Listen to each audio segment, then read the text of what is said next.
2014, they say, is on track to be the warmest year on record.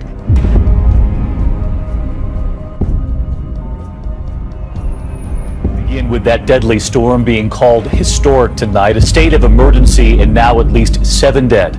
And this evening, the highway in Wisconsin, that car sliding into another vehicle parked on the shoulder of the road. 6.3 magnitude earthquake has jolted southwest China's Sichuan province. Japan and China are reeling from the impact of strong earthquakes with magnitudes of more than 6 that hit. Following 2 days of heavy rains and flooding in the war-ravaged Palestinian enclave. UNRWA said it is very concerned about such severe storms in the wake of unprecedented damage and destruction caused by the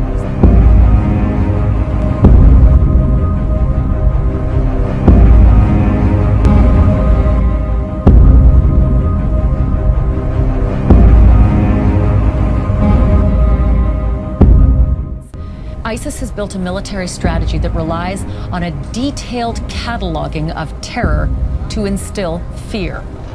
The more ISIS grows, the more it fights like a regular army. Light infantry backed up by artillery. Tanks showing commanders giving the order to fire. Then the nauseating hail of... Tonight I want to speak to you about what the United States will do with our friends and allies to degrade and ultimately destroy the terrorist group known as ISIL.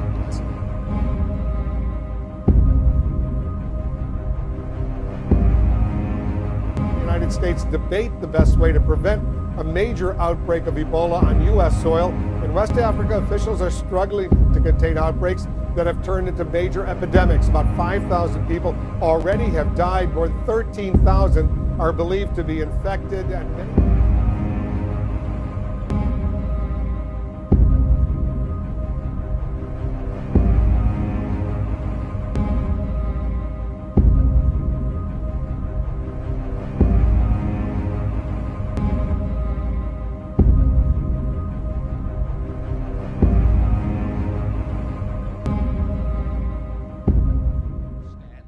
that divine redemption does not mean trouble-free exemption.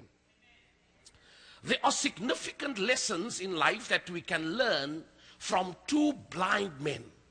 I am encouraged to see how these men never had eyesight, but they had enough insight about the faith that they could allow to function. It is a fact that we are living in a malfunctioning world. You don't need to look far to see malfunctioning. But all over our world, all over our nation, all over our countries, you can see elements of malfunctioning. But we learn stories from two blind men who came to present to us with such deep truth of how we can function in a malfunctioning world. I am mindful that the most important thing that affects me when I look at them is the fact that they never allow their disability to get in the way of their destiny.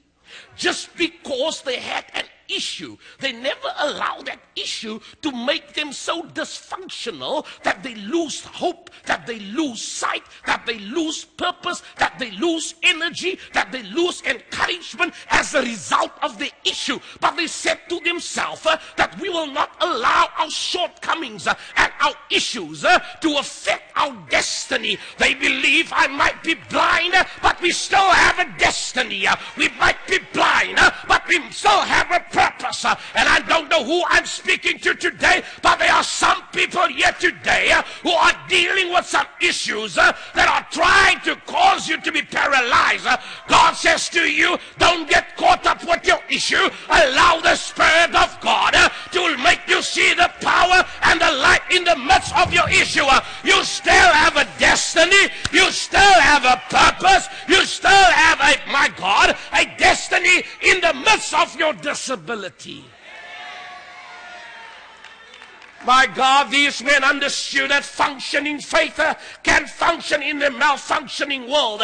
Their world were malfunctioning because they could not see what is going on around them. Their world were malfunctioning because they had no idea what was going on around them. But they did not allow the absence of sight to keep them absent from the presence of God. They never allow the absence of sight to keep them away from their miracle. And God is saying to somebody here today that there's a blessing, there's a breakthrough, there's a miracle that is hanging in the midst of your disability. You still have a destiny.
Kingdom greetings to whom all these presents bring.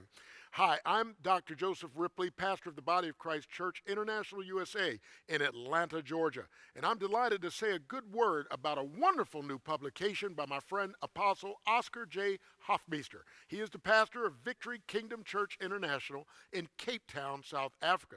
And he has a wonderful new book out entitled Functioning Faith in a Malfunctioning World. Now, there is a powerful message and needful for the times in which we're living. I believe this statement sums up the core of this message. It says the greatest tragedy in life is not getting off track. The greatest tragedy in life is overlooking the opportunity to get back on track. God will never produce anything without providing for it first. And I believe Apostle Hoffmeester has hit the nail on the head, as we say here in the States. He has a powerful word that I believe will be a transforming word in your life. Functioning faith in a malfunctioning world. I have my copy. You need to get yours. God bless you.